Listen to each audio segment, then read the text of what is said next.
বেডিংখনৰ লগত মোৰ ৰিলেটেড হৈ আছোঁ আগতেও মই ক'লোঁ যে বেডিংখন কেনেকৈ বনোৱা হ'ল বা হেৰি কৰা হ'ল তেনেকৈ যথেষ্ট পৰিমাণে প্ৰায় 3 বছৰমানতো যুঁজিছোঁ বেডিংখনৰ লগত মানে এইটো হয় এইটো নহয় এইটো হয় এইটো নহয় তেনেকুৱাকৈ 3 বছৰ দিন মই হেৰি কৰিলোঁ 3 বছৰৰ পিছত অলৰেডি এতিয়া 2 বছৰ ধৰি সম্পূৰ্ণৰূপে মানে ক্লিয়াৰ হৈছে আৰু মই ইয়াৰ ওপৰত ইম্প্ৰুভ কৰিব পৰা যায় নেকি তাৰ বিষয়েও এতিয়া গৱেষণা চলি আছে যাতে আৰু তেনেধৰণৰ উন্নত কৰিব পৰা যায় নেকি এতিয়া যিমানখিনি আপুনি নিজেই দেখিলে নিজেই শুই চালে গতিকে বাকীখিনি মোক ক'বলগীয়া নাই আপোনালোকে নিজেই ক'ব সেইটোৱে ক'ব বিচাৰিছোঁ আৰু এই বেডিংখন অলৰেডি মোৰ পেটেণ্টটো হৈছে পেটেণ্ট আপোনালোকে দেখিছে এইবিলাক পেটেণ্ট চাৰ্টিফিকেট এইবিলাক পেটেণ্টটো হৈছে অকল এইটোৱেই নহয় আৰু বহু মেচিনৰ পেটেণ্ট মোৰ চলি আছে প্ৰায় 4টামান মোৰ পেটেণ্ট এতিয়া অলৰেডি হৈছে বাকীখিনিও কৈছোঁ যে ৰাইজে বেডিংখন খুব ভাল পাব আৰু শুব পাৰিব আপুনি নিজে সৃষ্টি কৰিছে হয় মই নিজে সৃষ্টি কৰি আৰু মই নিজেই ব্যৱহাৰ কৰিছোঁ ইয়াক আপোনাক কি বুলি ক'ম আৰু সেইটোৱে কথাটো আপুনি নিজে বুজি পাইছে যে ইমান ওপৰত টিঙৰ গৰম আপুনি দেখিছে তলত কমচে ওপৰত নাইকো মোক মানে কম হিচাপে 32 বা 35 ডিগ্ৰী মানে চেলচিয়াছ চলি আছে আৰু তলত আপুনি নিজেই শুই পিনে বেডিংখনত অনুমান কৰিলে কেনেধৰণৰ পাইছে বাকীখিনিতো মই নকলেও হ'ব হয় এইটো আৰু এই ব্যৱসায়টো আপুনি কিমান টকাৰ পৰা আপুনি আৰম্ভ কৰি আজি কিমান টকাৰ খুব এটা ডাঙৰ এটা ইণ্ডাষ্ট্ৰী লৈ আপোনাৰ পৰিৱৰ্তন হৈছে আৰু কিমান টকা প্ৰথমে আৰম্ভ কৰিছিলে ব্যৱসায়টো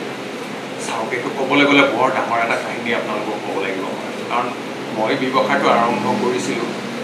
91ত 1991 চনত 1991 চনত মই only for 45 rupees লৈ পিনে ব্যৱসায় কৰিছিলোঁ only 45 rupees তাকো মই আপোনালোকক কৈ দিছোঁ কিছুমান মোৰ ওপৰত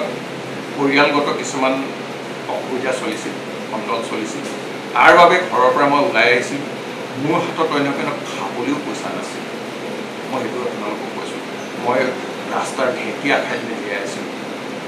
সেই লৈ পিনে 45 টকা পইচা এটা লেট্ৰিন চফা কৰি পাইছিলোঁ মই 500 টকা পাইছিলোঁ তাৰে কিছু পইচা মই ঘৰৰ আচবাছ আনিলোঁ আৰু 50 টকা পইচা আছিল 50 টকা পইচা লৈ আমাৰ ওচৰতে আছে কাজিখোৱা বুলি জেগা এডোখৰ তাত বকুল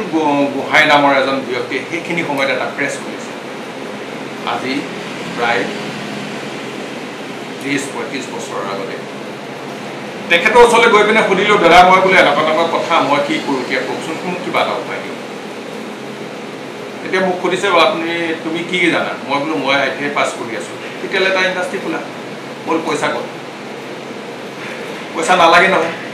তেখেতে মোক কৈছে পইচা নালাগে নহয় মই চফা কৰি দিছোঁ বৰুৱা ষ্টীল ফেব্ৰিকেশ্যনৰ নামত কেইখনমান পেড চফা কৰি দিছিল সেই পেডকেইখন লৈ পিনে বাগানত মই কাম বিচাৰি গৈছিলোঁ কাম বিচাৰি যোৱাৰ পিছত সেই পেডকেইখন তেখেতে মোক 45 টকা চফা কৰি দিছিল 50 টকা আছিল 50 টকাৰ ভিতৰত 5 টকা পইচা তেখেতে মোক ঘূৰাই সেই মোৰ আৰম্ভ এই বাগানবিলাকক কণ্টেক্ট কৰিবলৈ গ'লোঁ ল'বলৈ গ'লোঁ হেৰি কৰিবলৈ গ'লোঁ তেতিয়া সেইখিনি সময়তে কি হ'ল বাগানবিলাকত যথেষ্ট পৰিমাণে গ্ৰিল বা অন্যান্য এইবিলাকো মানে বনোৱাৰ যথেষ্ট পৰিমাণে দিছিল মোক সেই গ্ৰিল বনাবলৈ দিলে মোৰ হাততো এটকাও পইচা নাই মই গ্ৰিল পাম ক'ত পইচা পাম ক'ত 50 টকা পইচা লৈ পিনে ব্যৱসায় কৰিবলৈ গৈছোঁ কিন্তু বুকুত এবুকু সাহস লৈ গৈছোঁ নিশ্চয় কিবা এটা কৰিব পাৰিম তেতিয়া মোৰ লগত দুজন বন্ধু আছিল এজন ভাৰত বৰুৱা আৰু এজন হ'ল দত্ত মনোৰম দত্ত মই তেখেতলোকৰ ওচৰলৈ গ'লোঁ তেখেতক মনোৰম দত্তই ক'লে মই আপোনাক কামত সহায় কৰি দিব পাৰিম কিন্তু পইচাটো মই নোৱাৰোঁ আৰু ভাৰত বৰুৱাই ক'লে যে ঠিক আছে পইচাটো মই দিছোঁ বাৰু আপুনি কৰক কাম আগবাঢ়িব মই ক'লোঁ যে আপুনি যিমানখিনি প্ৰফিট হ'ব গোটেই পইচাখিনি প্ৰফিটৰ আধা অংশ আপোনাক দিম কিন্তু মোৰটোতো দিমেই প্ৰফিটৰ আধা অংশ মই তেখেতক দিম বুলি প্ৰতিশ্ৰুতি দিয়াৰ পিছত মই কামবিলাক ল'বলৈ ধৰিলোঁ বাগানৰ কামবিলাক ল'বলৈ ধৰিলোঁ তেনেকৈ লৈ লৈ হেৰি কৰি যাওঁ, তেখেতৰ পৰা আধা প্ৰফিট দি পিনে কামখিনি কৰি যাওঁ। প্ৰথম অৱস্থাত যথেষ্ট কষ্ট হৈছিল, কাৰণ কেলৈ তেখেতৰ পৰা ধাৰলৈ লোৱা পইচাখিনি মই ভাত খাব নোৱাৰোঁ। মোৰ এটাই কথা আছিল যে মই কাম কৰি ভাত খাম। সেইখিনি সময়ত কিন্তু মোৰ যথেষ্ট পৰিমাণে হেম্পাৰ হৈছিল, কিন্তু বহুত গৈ আছিল। 45 টকাত ব্যৱসায় আৰম্ভ কৰি আজি আপোনাৰ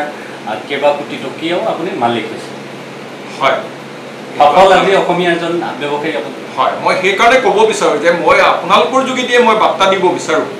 আমাৰ অসমীয়া ল'ৰাবিলাকে পইচা নাই বুলি পিনে ব্যৱসায় কৰিবলৈ টান পায়। কিন্তু আটাইতকৈ ডাঙৰ কথা মনত ৰাখিব, আটাইতকৈ ডাঙৰ ৰাজনীতি হ'ল ব্যৱসায়। আৰু আটাইতকৈ ডাঙৰ মানে সফল হ'বলৈ হ'লে মানুহে ব্যৱসায় কৰিবই লাগিব। কাৰণ চাওক, মই আপোনালোকক কৈছোঁ যে যদি আপুনি চাকৰি কৰে আপোনাৰ সীমিত জীৱন, আপুনি আপোনাৰ জীৱনটো খালে, কিন্তু আপোনাৰ ল'ৰা ছোৱালীৰ কাৰণে আপুনি মূৰ ডাঙৰ কৰিব লাগিব। লাগে সি ইঞ্জিনিয়াৰে হওক, লাগে ডাক্তৰে হওক, লাগে অন্যান্য IAS বা APSC হওক। গতিকে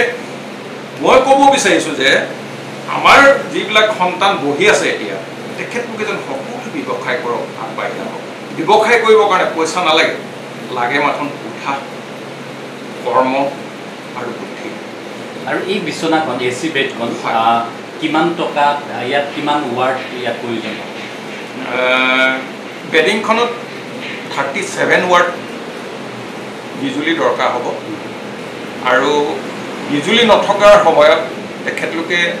ইনভাৰ্টাৰ দিও চলাব পাৰিব, বেটেৰী লৈ পিনে ইনভাৰ্টাৰ দিও চলাব পাৰিব। আৰু এই বেডিংখন আমি 60,000 টকা দাম কৈছোঁ। আৰু উন্নত কৰিবলৈ লাগিব, আৰু যদি তেনেকুৱা ধৰণৰ উন্নত ধৰণৰ বেডিং লাগে বা হেৰি লাগে, তাত ৰেটবিলাক অলপ বেলেগ বেলেগ হ'ব, ডিজাইনৰ ওপৰত ভিত্তি কৰিব। ইয়াতো কোনো ধৰণৰ চিন্তা কৰিবলগীয়া কোনো প্ৰয়োজন নাই। বিজুলী কোনো মানে আপোনালোকক যে শ্বৰ্ট হ'ব বা অন্য কিবা শ্বৰ্ট চাৰ্কিট হ'ব, এইটো আপোনালোকে অলপো চিন্তা কৰিব নালাগে। তাৰ বাবে আপোনাৰ এড্ৰেছটো আপুনি ভালকৈ এবাৰ কৈ লওক। হয়, মোৰ নাম হ'ল সুৰেণ বৰুৱা, মই পানীতোলাৰ নিবাসী, তিনিচুকীয়া ডিষ্ট্ৰিক্ট আমাৰ অসম। আৰু ফোন নাম্বাৰ হ'ল 8486530221। আকৌ কৈছোঁ 8486530221।